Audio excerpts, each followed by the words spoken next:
मैं हूं आपकी होस्ट माहम और आप देख रहे हैं एमिनेंट चैनल। आज जो हमारे साथ गेस्ट मौजूद हैं, माशाल्लाह क्या ही उनकी मैं तारीफ़ों के पुल बांधूं। माशाल्लाह एक बहुत ही वेल नोन कोरियोग्राफर, सिंगर और एक अच्छे इंसान। जी हाँ, मैं वेलकम करती हूँ विकी सम्राट को अपने इस प्रोग्राम में। अस्सलाम वालेकुम। वालेकुम सलाम। आप कैसी हैं? मैं अल्हम्दुलिल्लाह ठीक हूँ, आप कैसे हैं? थैंक्स। That's great. विकी सम्राट, क्या सम्राट आपके फादर का नाम है कि ये क्या है कि कास्ट है? नहीं, इट्स नॉट कास्ट।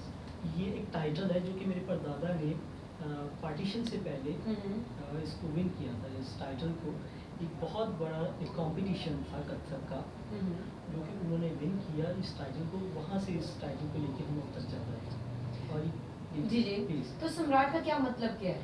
सम्राट का मतलब शहनशाहों का शहनशाह।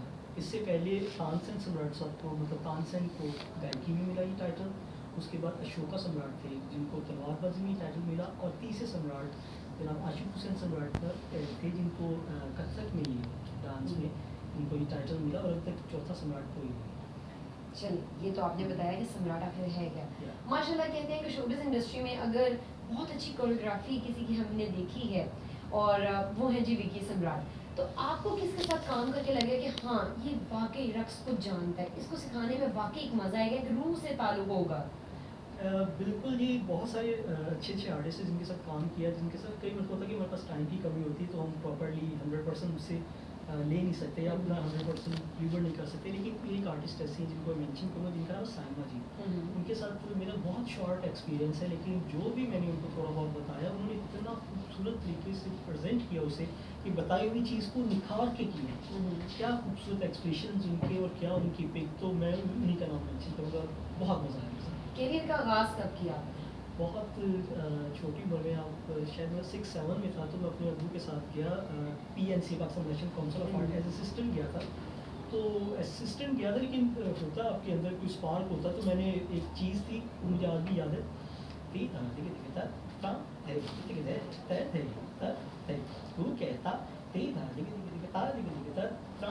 तो ये चीज़ें थी, मतलब इस तरह का एक था पोर्शन। तो मैंने कहा इसको मैं कोरियोग्राफ करता हूँ, मेरे बोले करो। तो मैंने वहाँ सब के सब मुझसे बड़े, लड़कियाँ भी लड़के भी, बहुत एक्सपीरियंस डांसर्स थे, क्योंकि Pakistan National Council of art की इदारा है, उधर के लोग थे। तो मैंने जो कोरियोग्राफ किया, यहाँ से समझिए मेरे स्टार्ट हो गया मेरे करियर का। फिर मैं कन्वेंशन सेंटर में मैंने परफॉर्मेंस दी, प्रेसिडेंट हाउस में किया, फिर और मतलब मुख्तलिफ चैनल्स और शोज़ पे मैंने कोरियोग्राफ स्टार्ट कर दिया। और स्टार्टिंग में मैंने जो पहला जो कॉन्सर्ट किया, तो मैंने उस पर कोरियोग्राफ किया था अली ज़फ़र को, और इसी तरह के एक और सिंगर थे, मतलब उस वक्त के बहुत मशहूर। हर इंसान की ज़िंदगी में कुछ ऐसे वाक़यात होते हैं जिसकी वजह से वो बहुत पछताता है। तो क्या कभी इस फील्ड में आने के बाद आपके साथ कोई ऐसा वाक़या रोनुमा हुआ कि आपको लगा हो कि काश मैं इस फील्ड में ना ही आता? अल्लाह का शुक्र, अभी तक ऐसा कोई भी वाक़या नहीं हुआ, और उम्मीद है कि आगे ना हो। मैं खुश हूँ इस फील्ड में आके, और मुझे इस फील्ड से इज़्ज़त मिली, नाम मिला, और पैसे मिलते हैं, सब कुछ चल रहा है मेरा। और सबसे बड़ी बात ये कि इंसान सब कुछ कर लेता है, ठीक है, सब कुछ कर लेता है, लेकिन एक मुनफरिद होना, मतलब 1000 लोगों का मजमा है, उसमें से आपको पहचान ले, तो ये समझ कि आपके अल्लाह की आप पे ख़ास रहमत है। तो वो मुझे इस फील्ड से मिला, तो मुझे कोई पछतावा नहीं। माशाल्लाह की आवाज़ भी बहुत ज़्यादा खूबसूरत है। तो ये शौक़ कब से पैदा हुआ है कि ये भी कुछ ख़ानदानी ही अमल है? बिल्कुल, मैं आपके चैनल के तवज्जुह से बताऊंगा। लोग हमें जानते हैं डांस कोरियोग्राफी की फील्ड में ज़्यादा। अल्लाह पाक ने हमें नाम दिया, और हम तकरीबन मोर दैन 100 ईयर्स हो गए हम इसी फील्ड में, हमें अल्लाह पाक ने बहुत नाम दिया। लेकिन ये बहुत कम लोग जानते हैं कि जो मेरे परदादा थे वो गाते थे, मेरे दादा थे वो भी गाते थे, और जो मेरे फादर थे उनका टी सीरीज से एल्बम रिलीज़ हुआ, लेकिन टाइम बहुत शॉर्ट था उनके पास, उनकी डेथ हो गई, लेकिन वो भी सिंगर थे। उसके बाद पापू सम्राट साहब को आप जानते हैं, वो गाते हैं। उसके बाद आसिफ सम्राट, उन्होंने कोक स्टूडियो किया। फिर मैं, और मुझसे जो दो छोटे हैं, वो जो मेरा छोटा भाई है वो GC में बैंड का लीड सिंगर है। तो मतलब ये सिलसिला हमारा साथ साथ चल रहा है, लेकिन हमें नाम अल्लाह पाक ने डांस कोरियोग्राफी में ज़्यादा है, लेकिन अब उम्मीद है कि इस फील्ड में भी हमें बहुत जल्द पहचाना जाएगा इंशाल्लाह। हमारे व्यूवर्स को कुछ गुनगुना के ज़रा सुना रहे? ये छोटा सा एक लाइन। Ji ji please. रुस के ना जा, देना सजा, सुन ले तू दिल दी सदा। रुस के ना जा, देना सदा,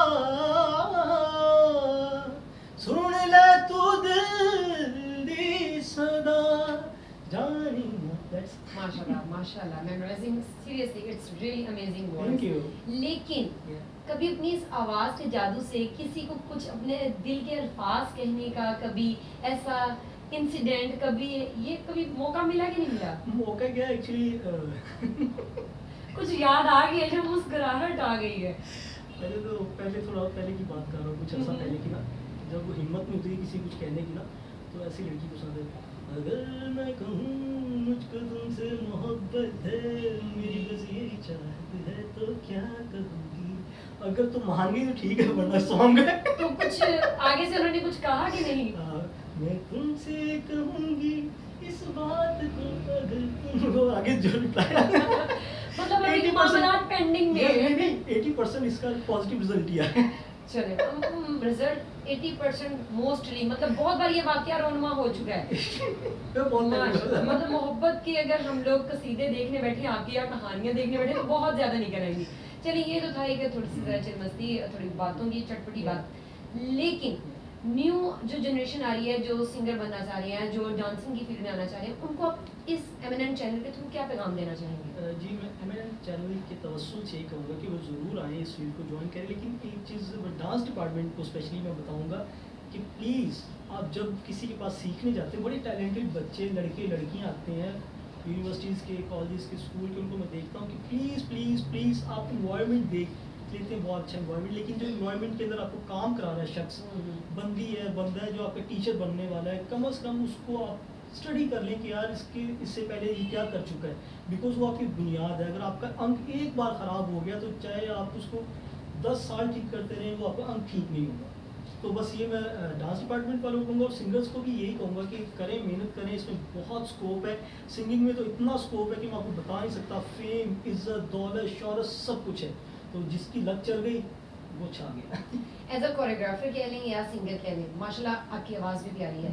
आपको तो फैमिली से कोई बैकग्राउंड से कोई भी इशू नहीं होगा, कोई रिस्ट्रिक्शन नहीं होगी। लेकिन कोई ऐसा कभी वाकया हो कि आपने कोई टैलेंट ऐसा देखा हो जो आपको लगा हो कि हाँ, इसने रूह से, सही रूह से डांस किया या गाया है, लेकिन उनकी फैमिली की तरफ से कोई रिस्ट्रिक्शन हो, तो क्या कभी ऐसा वाकया हुआ कि दिल दुखा हो ये देख के? बिल्कुल, मैं अभी एक साल भी नहीं हुआ इस चीज़ को, ये कोरोना से पहले की बात है। मैंने कॉम्पिटिशन में को जज किया है, डांस जज था मैं वहाँ पे। तो वहाँ पे मैंने ऐसा टैलेंट देखा कि मैं बिलीव करें कि मुझे लगा कि यार ये पाकिस्तान का नहीं, एशिया का नहीं, इंटरनेशनल लेवल के लोग हैं ये, और इंशाल्लाह वो लोग मेरे साथ आगे काम कर रहे हैं। तो जब मैंने उनसे पूछा कि यार आप नज़र क्यों नहीं आते, इतने बड़े बड़े शोज़ होते हैं, लक्स अवार्ड है, फलां फलां फलां, आप लोगों की तो ज़रूरत है। वो कहते हैं कि जी हमें इजाज़त नहीं मिलती। मैं कहा इजाज़त क्यों नहीं मिलती, अब यहाँ मेरे सामने डांस कर रहे हो, मैं आपको कंपटीशन को जज कर रहा हूँ और आप सारा जो यही डांस वहाँ पे करना, कहते हैं कि हमें जो बताया जाता है कि यार ये डांस का ये फेस है, तो इसकी वजह से वो बिल्कुल परफेक्ट थे। उनके माँ बाप भी परफेक्ट कह रहे हैं कि यार जो इनको फेस दिखाया जा रहा है थिएटर का, जिसको मैं डांस मानता नहीं, वो बॉडी की नुमाइश है, आपकी जिस्म की नुमाइश होती है, उसको मैं डांस नहीं मानता।